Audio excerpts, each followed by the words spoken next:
25 सितंबर सुबह 9:25, 8 घंटे तक एक मासूम बच्ची हैवानियत का शिकार होने के बाद लगातार भटकती रही, लेकिन उसकी मदद किसी ने नहीं कही।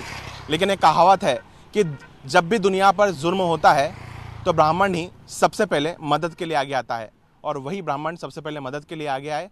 आपको पूरा नाट्य रूपांतरण करके बता रहे हैं कि किस तरीके से सबसे पहले वो बच्ची यहाँ पर आई और यहाँ पर आने के बाद किस तरह के आचार्य शर्मा जी ने उसकी मदद की। देखिए, हम आपको दिखाने की कोशिश कर रहे हैं कि कैसे ये बच्ची जो है फिलहाल गुरुकुल जो दंडी सेवा आश्रम है वहाँ पर आती है, और आने के बाद गुरुजी से मिलती है और अपनी जो दुर्दशा है गुरुजी को उसे दिखती है तो पहले गुरुजी उसे कपड़ा देते हैं। इस तरीके से उन्होंने सबसे पहले उसे कपड़ा दिया। इस बच्ची ने कपड़ा लपेटा और कपड़ा लपेटने के बाद गुरुजी ने उससे पूछने की कोशिश की। किस तरीके से उन्होंने पूछा है उनसे, गुरुजी उनसे पूछ रहे हैं कि क्या किस तरीके से वो बच्ची यहाँ पर आई है। और बेटा, तुम यहाँ कैसे पहुँची हो? वह तुम्हारे माता पिता कौन है? कौन तुम्हें यहाँ छोड़ करके गया? वह कैसी किन दुष्टों ने तुम्हारे साथ ऐसा अत्याचार किया है? और तुम्हें भोजन की कुछ आवश्यकता है, भूख लग रही है, भोजन के लिए उसके लिए आश्रम में से स्वल्पाहार की व्यवस्था की गई। बालिका ने मेरे वाहन के पास बैठ करके ही स्वल्पाहार इत्यादि किया।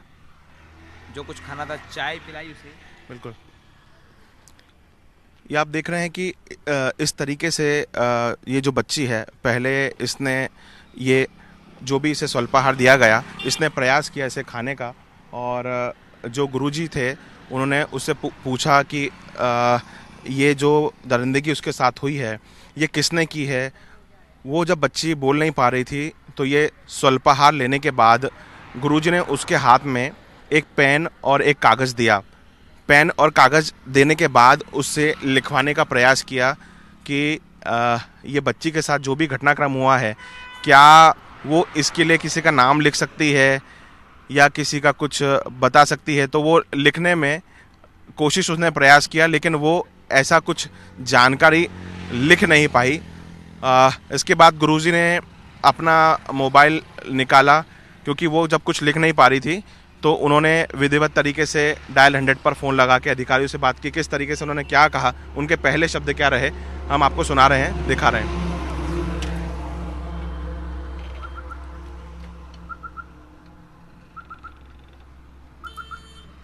हेलो, महाकाल थाना क्षेत्र के अंतर्गत दंडी सेवा आश्रम से बात कर रहा हूँ मैं। हमारे आश्रम के सामने एक नाबालिग बालिका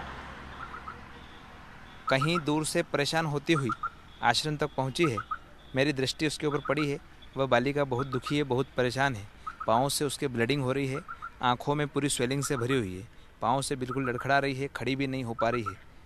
कृपया पुलिस प्रशासक महोदय अधिक से अधिक ज़्यादा समय न लेते हुए बहुत जल्दी इस बालिका की मदद के लिए आगे आएँ।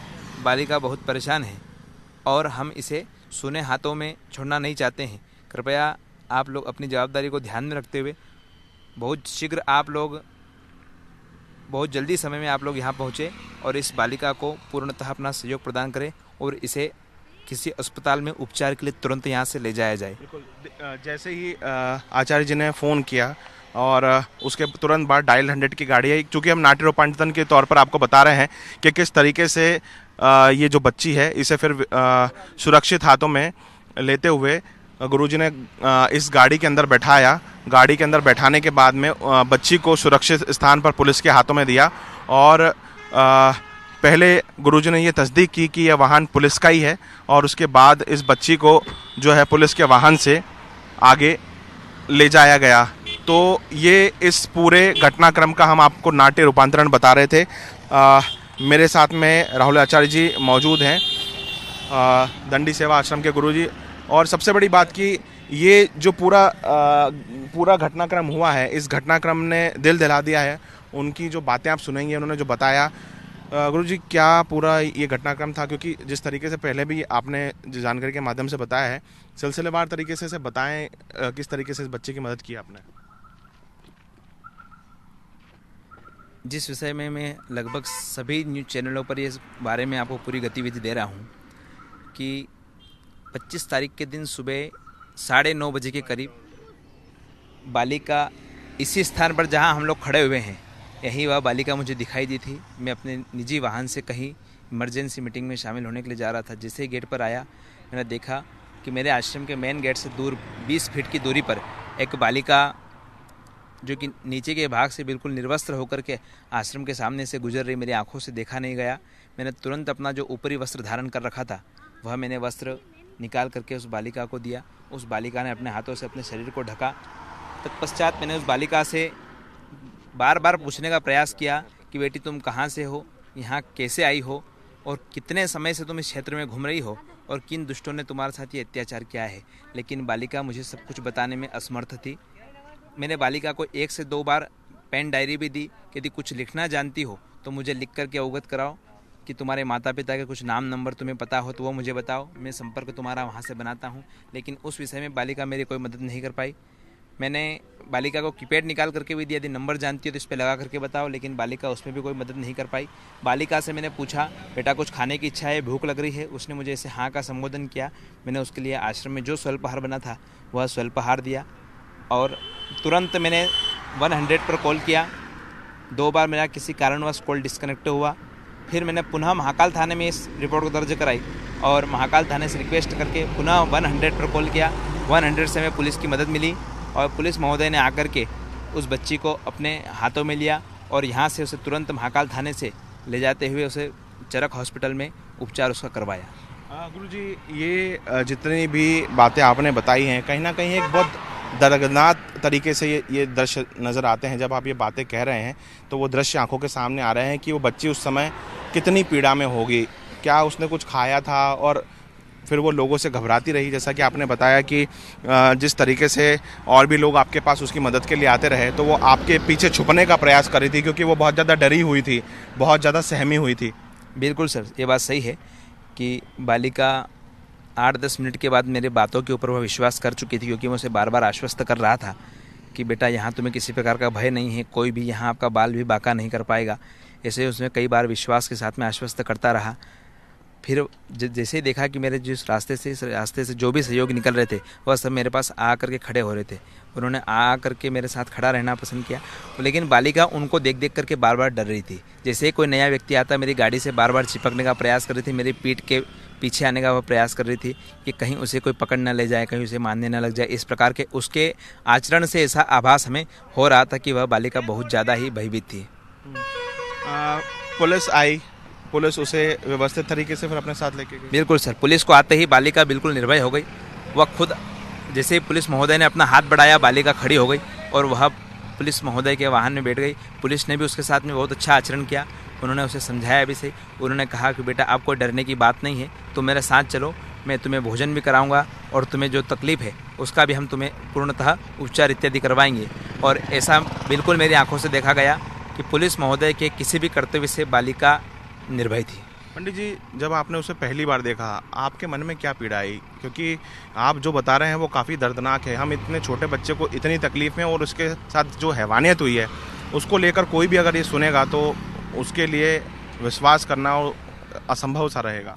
बिल्कुल सर, बालिका के दुख विषय के बारे में आप लोग मुझसे पूछ रहे हैं, लेकिन उसको हम लोग अपने मुंह से बयान नहीं कर सकते हैं, पर यह पूर्णतः बता सकते हैं कि बालिका बिल्कुल ही बहुत ज़्यादा ही परेशान थी, क्योंकि कई घरों से उसे किसी प्रकार की कोई सुविधाएं नहीं मिली थी। कई घरों पर उसने दरवाज़ा खटखटाया मदद के लिए, लेकिन कहीं से उसे कोई मदद नहीं मिली। उसने बताया था कि कितने घंटों से वो भटक रही है? ऐसा मुझे उसने कुछ नहीं बताया।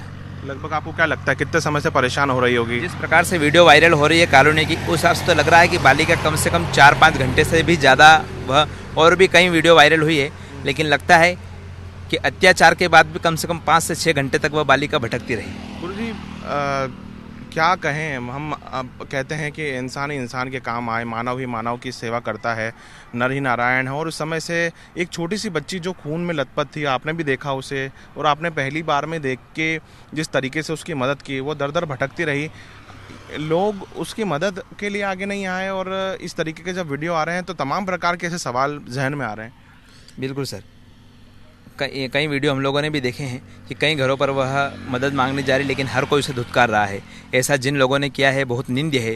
ऐसा उन लोगों को नहीं करना चाहिए, क्योंकि कितने ही लाखों करोड़ों दर्शनार्थी अपने घर को छोड़ करके, अपना राज्य छोड़ करके, भगवान महाकाल के भरोसे, भगवान महाकाल की नगरी में रहने वाले लोगों के भरोसे, पुलिस प्रशासन के भरोसे आज अपना घर परिवार देश छोड़ करके यहाँ लोग दर्शन करने के लिए आते हैं। यदि हम लोग ही उनका किसी प्रकार की, भाई ये तो बहुत बड़ी घटना थी, लेकिन छोटी से छोटी भी यदि कोई घटना होती है तो हम लोग को पूर्णतः उनके सहयोग के लिए हमें हमेशा आगे आना चाहिए। बिल्कुल, ये थे हमारे साथ में दंडी सेवा आश्रम के आचार्य राहुल शर्मा जी।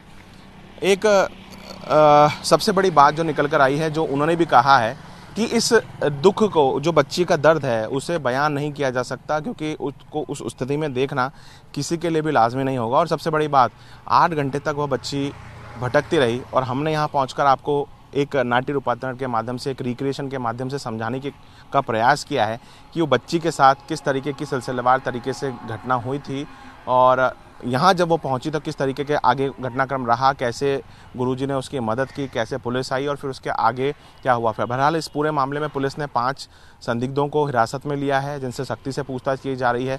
बताया यह भी जा रहा है कि एक ऑटो जिसमें संभवतः उस बच्ची का रेप हुआ है, उस ऑटो को भी पुलिस ने जब्त किया है। इस मामले में विधिवत तरीके से पुलिस ने जानकारी तो दे दी है, लेकिन इन दरिंदों को सख्त से सख्त सज़ा मिलना चाहिए, ये हर कोई मांग कर रहा है।